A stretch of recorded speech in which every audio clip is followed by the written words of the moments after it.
Direttore, posso chiederle il suo bilancio 2023 per la Veneto Film Commission?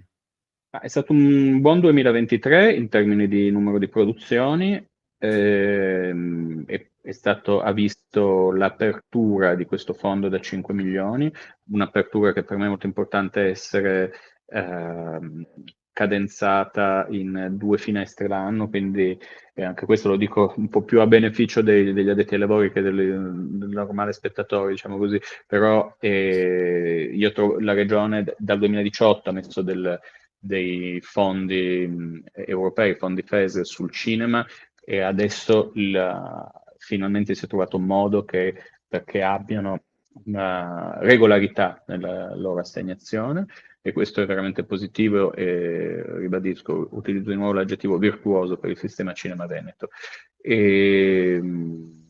Quindi io penso che se devo valutare i risultati del cinema veneto nel 2023, do un risultato, come dire, do una valutazione positiva.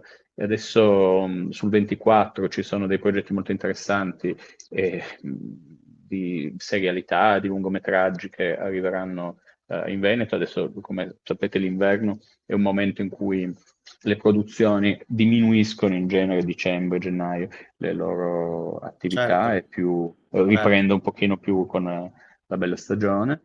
Alcuni in realtà hanno bisogno della neve, quindi gireranno anche insomma, più o meno intorno al periodo invernale, però sì, diciamo che la primavera, estate e l'autunno sono i momenti proprio di primavera, estate, di set uno dietro l'altro.